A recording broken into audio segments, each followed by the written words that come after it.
আজকে মামামের 2024-এর last day school, আর স্কুলে হবে আজকে ক্রিসমাস সেলিব্রেশন।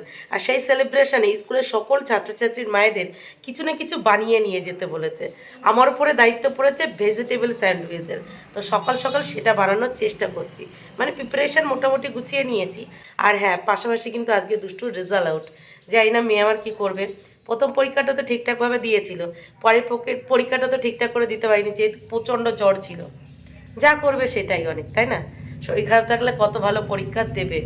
আর দুই মেয়েকে সাথে নিয়েই আজকে মামামের স্কুলে যেতে হবে। আর মামামের স্কুলে ওই 11টার সময় বার হতে হবে। সব মিলিয়ে প্রচণ্ড কাজের চাপ আছে। তো চলো দেখতে থাকো। দেখো আমার লক্ষ্মী আর সরস্বতী বসে বসে আলুর ছোকলা ছাড়াচ্ছে। কত ভালো মেয়ে না? আমার লক্ষ্মীটাকে আর দিদি কি তাই? না, দিদি আমার বড় লক্ষ্মী, তুমি আমার ছোট লক্ষ্মী, ঠিক আছে? নাও ছোকলা ছাড়িয়ে নাও। রাইট, সকাল 8টা 20 বাজে। আর এই 8টা 20-র মধ্যে দেখো আমার মোটামুটি রান্নাবান্না কিন্তু কমপ্লিট। ভাত হয়ে গেছে, সেটা নামিয়ে নিয়েছি। এদিকে ডাল হয়ে গেছে, আর এদিকে হয়ে গেছে শাক ভাজা। আর মিস্টার প্রতিদেব চলে গেছে দুষ্টুর স্কুলে রেজাল্ট আনতে। এটা ঝটপট করে এটা করে নিতে পারলে তারপরে আমি স্যান্ডউইচটা করে নিতে পারবো। চলো, ডালটা হয়ে গেছে, ডালটা নামিয়ে নিই। আর হ্যাঁ হ্যাঁ হ্যাঁ, আর একদিকে দেখো চায়ের জন্য জল বসিয়ে দিয়েছি, একটু লিকার চা খেতে হবে, গলাটা পুরো ধরে আছে। পাশাপাশি এদিকে দেখো পেঁয়াজকালি আর আলু ভাজা করব, সেটা কেটে যে ভালোভাবে ধুয়ে রেখে দিয়েছি। শাক ভাজাটা নামিয়ে ব্যাস এই ভাজাটা বসিয়ে দেবো। আর এই ডাল মূলো শাক ভাজা আর এই পেঁয়াজকালি আলু ভাজার পাশাপাশি আজকে মাছের তরকারি রান্না করব। কিন্তু মাছ আজকে আর আনা নেই। মিস্টার প্রদীপ চলে গেছে দুষ্টুর স্কুলে রেজাল্ট আনতে। রেজাল্ট নেবে, তারপরে বাজারে যাবে, বাজারে গিয়ে মাছ কিনবে। পাশাপাশি মাছ যে সবজিটা দিয়ে রান্না করব সেই সবজিটা কিনবে। তারপরে যাবে দুধ আনতে, দুধ নেবে, তারপরে বাড়ি আসবে। তারপর সেই মাছ দেবো, সবজি কাটবো, তারপরে গিয়ে মাছের তরকারি রান্না করব। আর আজকে তো আমার সেই দুই মেয়েকে সাথে নিয়ে ঠিকঠাক টাইমে বার হতে হবে, মানে যে টাইমে মামামের স্কুলে যেতে হয় সেই টাইমেই তো বার হতে হবে। তাহলে সকাল সকাল কাজের চাপ তো আছেই, বলো? তো মনে হলো না ততক্ষণে এদিকে বাদবাকি কাজবাজগুলো গুছিয়ে নিই। বাসি ঘরের সমস্ত কাজবাজ হয়ে গেছে। আর একটু চা বসিয়ে দিয়েছিলাম আমার জন্য।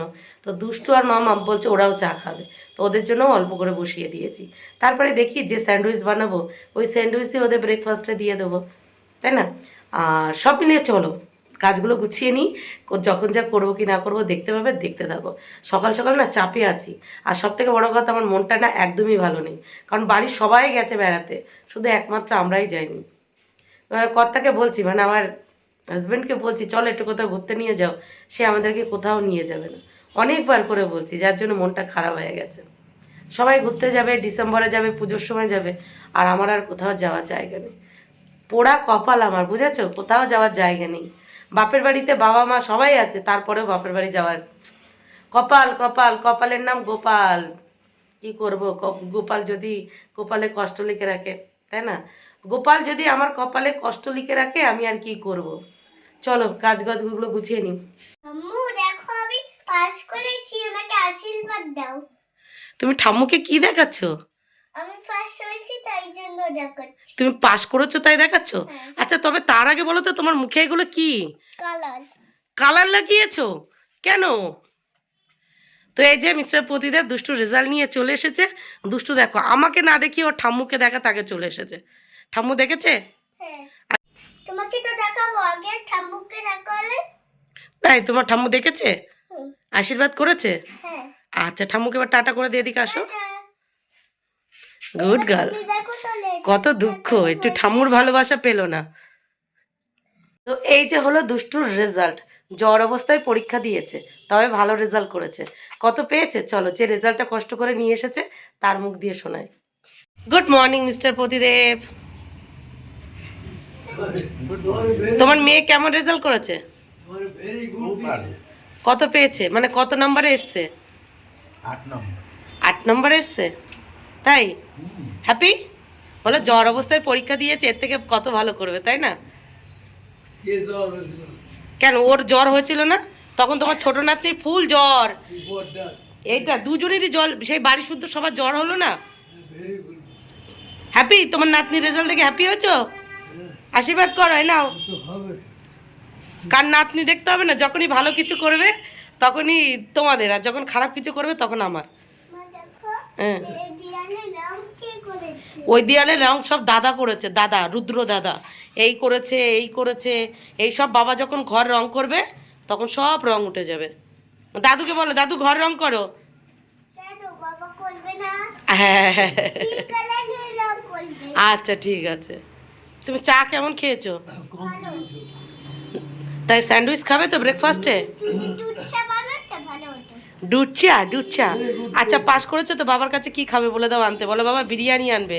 বাবা চিপস আনবে। বাহ, চিপস 10 টাকায় হয়ে যাবে। দেখেছো তোমার নাতনি কত হিসাবি বাবা। হুম। বাবাটা অল্প টাকা আছে তাই আমি চিপস খাবো। ও আচ্ছা, বাবার কাছে অল্প টাকা আছে। ও মাসের শেষ তো, তাই না? বাবা বলে টাকা নেই আমার কাছে, তাহলে বাবা আমাকে খাবারগুলো ভাবে কিনে দেয়। ওলে বাবালে। এই দেখো দুষ্টুর রেজাল্ট ভেরি গুড, 8 নম্বর এসেছে, মানে 7 জনের পরে আছে। ম্যামরা সারা বছর দুষ্টুর পারফরমেন্স দেখে ভেবেছিল দুষ্টু এবার 3 জনের মধ্যে থাকবে, যেহেতু জ্বর হয়েছিল লাস্ট পরীক্ষায় তো ঠিকঠাক করে বসতে পারেনি, সেই জন্য 8 নম্বরে চলে এসেছে। তো ম্যামরা বললো দুষ্টু কিন্তু খুব ভালো কাজ করেছে, মানে সারা বছর ভালো পড়াশুনো করেছে, জ্বরের জন্য একটু পিছিয়ে গেছে, কি আর করা যাবে, ওটা তো আর আমাদের হাতে ছিল না, তাই না? তো খুব ভালো রেজাল্ট করেছে আর ম্যামরাও খুব খুশি হয়েছে। বললো যে ম্যামরাই ফোন করে বললো যে আমরা সারা বছর দুষ্টু যে পারফরমেন্স দেখেছিলাম, সরি দুষ্টু না, অদ্বিতীয়ার যে পারফরমেন্স দেখেছিলাম, ও 3 নম্বরের মানে 3 জনের মধ্যে থাকতোই থাকতো, শুধু জ্বরের জন্য একটু পিছিয়ে গেছে, সেটা আমাদের হাতে ছিল না, এটাই আর কি। তো তোমরা সবাই দুষ্টুকে আশীর্বাদ করো, ও যেন মানুষের মতো মানুষ হয়। বড় কিছু করতে হবে, বড় কিছু অ্যাচিভ করতে হবে, সেটা বড় কথা না, মানুষের মতো মানুষ হওয়াটা সব থেকে বড় কথা। দেখো মিস্টার প্রতিদেব বাজার থেকে আজ কি মাছ এনেছে, নিয়ে এসেছে পাবদা মাছ। তবে এই পাবদা মাছ কি দিয়ে যে রান্না করব সেই সবজিটা নিয়ে আসেনি, তো ভাবছি সর্ষে পাউডার দিয়ে রান্না করব, ধুয়ে নিয়েছি। আর এদিকে দেখো দুষ্টু রেজাল্ট দেখতে গিয়ে এই যে পেঁয়াজ কালা আর আলু ভাজা বসিয়েছিলাম হালকা একটু নিচে লেগে গেছে, এখনও পড়িনি, ওই হালকা একটু লেগে গেছে আর কি। আর একদিকে কড়াই বসিয়ে দিয়েছি মাছের তরকারি রান্না করব বলে। তো চলো ঝটপট করে এদিকে রান্নাবান্নাটা কমপ্লিট করে নিই।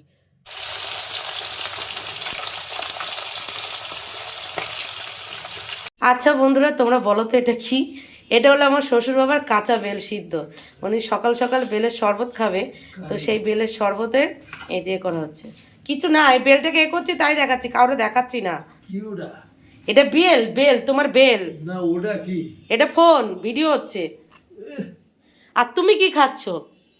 আমি খাচ্ছি বাসি লুচি সকাল সকাল। দেখো সকাল সকাল আমার শ্বশুর বাবার জন্য কাঁচা বেলের শরবত রেডি। বেলটা তাড়াতাড়ি গোলানোর জন্য কি করেছি, ছেঁকে নিয়েছি, ছেঁকে দুধ আর চিনি অ্যাড করে দিয়েছি। এখন এই চিনি গোলানোর মতো আমার হাতে সময় নেই, বাবার হাতে দিয়ে দিই, বাবা গুলিয়ে দেবে।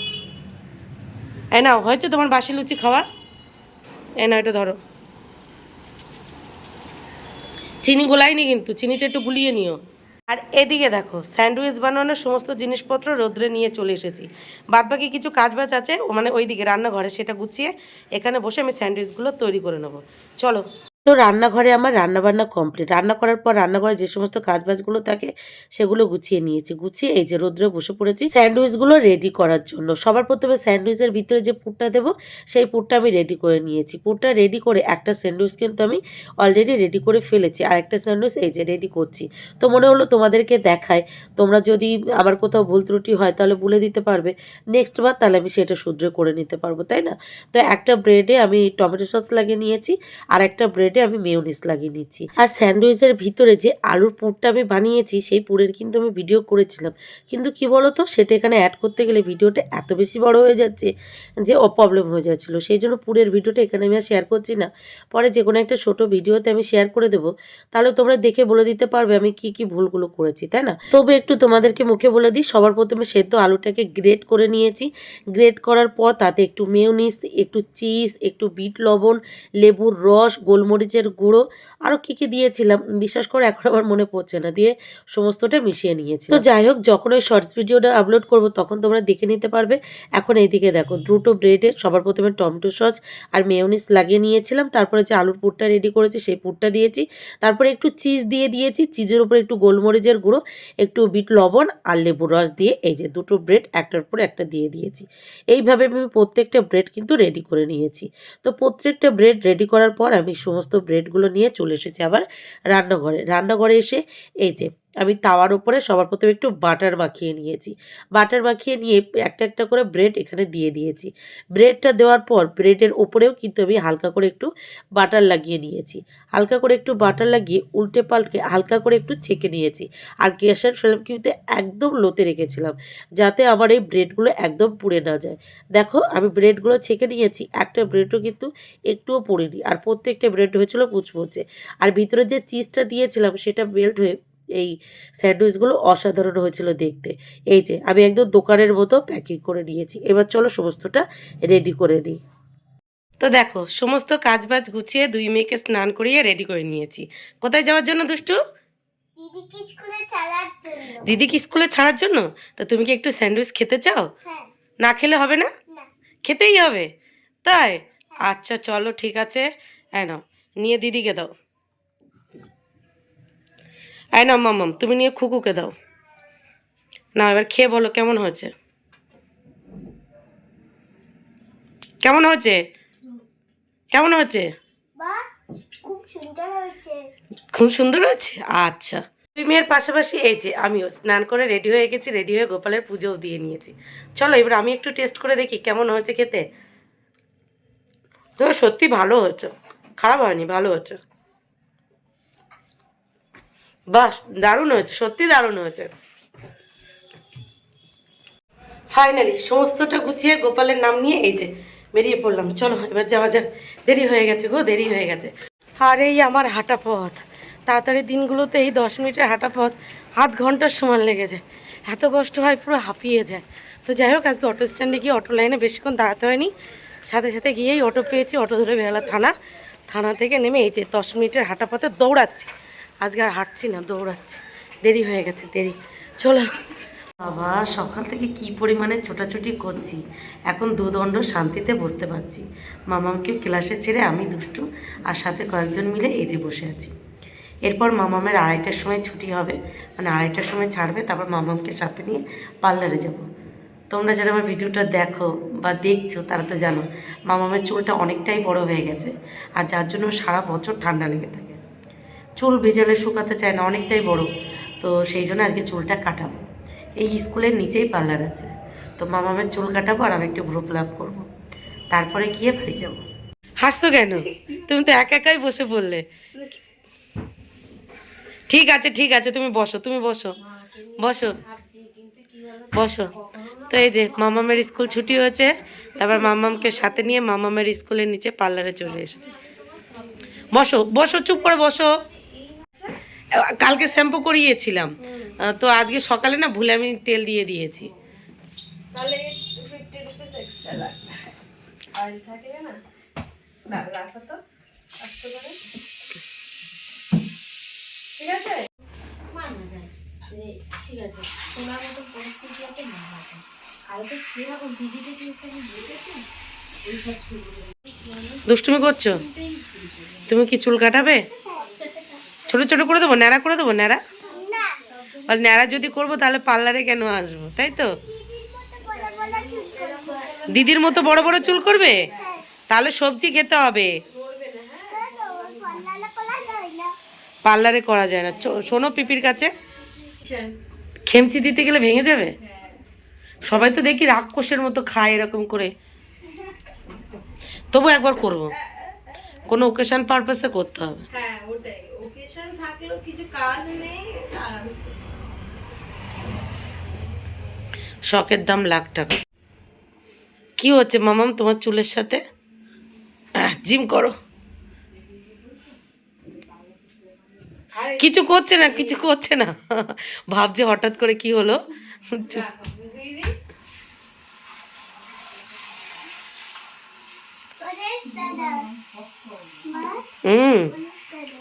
কই গণেশ দাদা?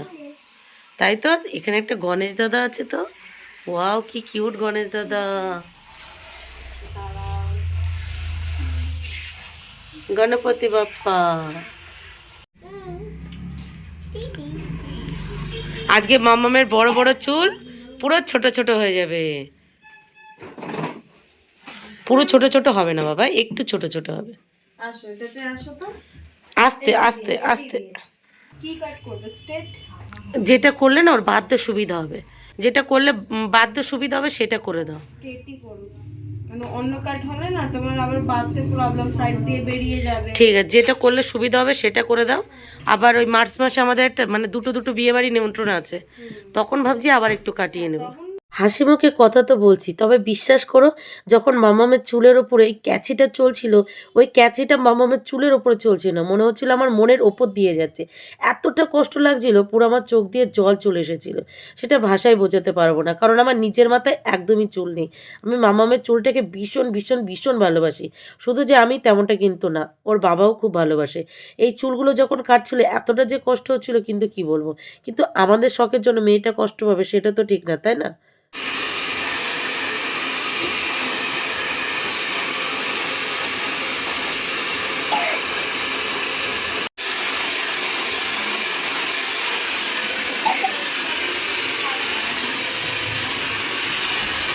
কি হচ্ছে? বড় বড় চুল করবে? দিদির মতো বড় হও। চুলগুলো কেটে ওকে লাগিয়ে দে, তুই সেই চুল অত চুল রাখতে পারবি না, ওকে দিয়ে দে।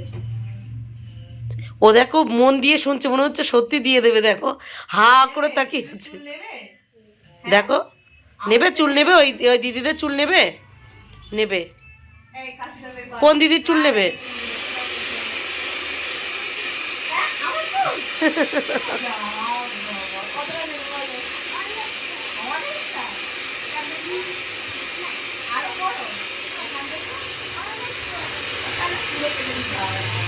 তাহলে তো দিদির টাকলু হয়ে যাবে।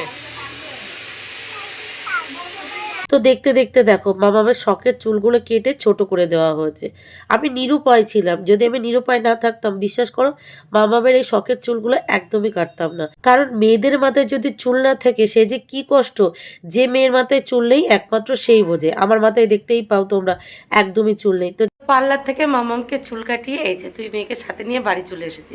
আগে তোমরা বলো তো মামামকে চুল কাটিয়ে কেমন লাগছে? চুলগুলো একদম ছোট ছোট হয়ে গেছে। বিশ্বাস করো যখন চুলগুলো কাটছিল এতটা কষ্ট লাগছিল, কিন্তু কি আর করব, বাধ্য হয়ে কাটলাম। বাধ্য হয়ে মামামের চুলগুলো কাটলাম। এত পরিমাণের মেয়ের ঠান্ডা লাগছে, সেটা বাধ্য হয়ে কেটে দিলাম। তো বাড়ি এসে তাড়াতাড়ি করে হাত মুখ ধুয়ে সবার প্রথমে শ্বশুরবাবাকে খেতে দিয়েছি। শ্বশুরবাবা ডাইনিং টেবিলে বসে খাচ্ছে। তারপরে এই যে আমি আর দুষ্টু খেতে বসে পড়েছি। মামা আর খাবে না, মামামের স্কুলে আজকে জমিয়ে খাওয়া দাওয়া হয়েছে, একদম মানে জমিয়ে খাওয়া দাওয়া করেছে। এখন আর ওকে কিছু দেবো না, সেই জন্য সন্ধ্যাবেলা একটু চা দিয়ে দেবো, মানে পুরো পেট টুবলুস হয়ে আছে। তো যাই হোক চলো আমরা খাওয়া দাওয়া করি। আর হ্যাঁ, আমার বান্ধবী না চিকেন রান্না করে পাঠিয়েছে। ওর আজকে স্কুলে চিকেন রান্না করে আনার কথা ছিল, তো চিকেন রান্না করে নিয়ে এসেছে। চলো দেখাই। ও খুব ভালো রান্না করে, বুঝেছো, খুব ভালো রান্না করে। তো ওর ছেলের জন্য চিকেন দিতে হয়েছিল স্কুলে, মানে আমি যেমন স্যান্ডউইচ দিয়েছি ও চিকেন, আর কেউ দিয়েছে হলো তোমার আলুর পরোটা, কেউ ফ্রাইড রাইস, কেউ চিলি চিকেন, কেউ চিপস, কেউ ফ্রুটি, মানে এক একজন মায়েরা এক এক রকম খাওয়া নিয়ে গেছে। তাহলে বলো কত রকম খাওয়া দাওয়া করেছে, পুরো বিয়ে বাড়ি হারিয়ে দেবে। দেখো কি সুন্দর চিকেন রান্না করেছে, কি দারুণ কালারটা লাগছে না, দেখেই মনে হচ্ছে হেব্বি সুন্দর খেতে হবে। আর এছাড়াও আমি তো রান্না করেছিলাম, তোমরা তো দেখেছিলে, এই যে মাছের তরকারি আছে, মূলো শাক ভাজা আছে, মুসুরির ডাল আছে। মূলো শাকটা মেনলি করেছিলাম শ্বশুরবাবা আর মিস্টার প্রতিদেবের জন্য, মিস্টার প্রতিদেব খায়নি, শ্বশুরবাবাকে দিয়ে দিয়েছি। আর এই যে পেঁয়াজকালি ভাজা। চলো এবার খাওয়া দাওয়া কমপ্লিট করি। দেখো বন্ধুরা, আমার পর অফিস থেকে বাড়ি ফেরার পথে আমার জন্য চিপস এনেছে, দুই মেয়ের জন্য নিয়ে এসেছে, সেখান থেকে আমাকেও একটা দিয়ে দিয়েছে। তো তোমাদের তখন দেখালাম যে দুপুরে খেতে বসেছি, খাওয়া দাওয়া কমপ্লিট করেছি। তারপর খাওয়া দাওয়ার পর যে সমস্ত কাজবাজগুলো থাকে সেগুলো গুছিয়ে জাস্ট উঠেছি। তারপর মামামকে পড়াতে এসেছে, তো মামাম বই নিয়ে বসলো। তারপর দুষ্টুকে টিউশন ছাড়লাম। বাড়ি এসে ফেসবুক পেজে 1 ঘন্টা লাইভ করলাম, লাইভ করে জাস্ট বসেছি। এখন মিস্টার প্রতিদেব বাড়ি এসেছে। ভেবেছিলাম আজকে ভালো কিছু নিয়ে আসবে, দুষ্টু রেজাল্ট বার হয়েছে। দুষ্টু বলেছিল বাবা বিরিয়ানি নিয়ে আসবে, ভাবলাম বিরিয়ানি নিয়ে আসবে, নিয়ে আসলো না। সেই সকাল 6টা থেকে রাত্রি 9টা কেটেই যাচ্ছে, এখন রাত্রি 9টা বাজে। দেখো সব মিলে চলো আজকের ভিডিও এটাই পর্যন্ত, টাটা।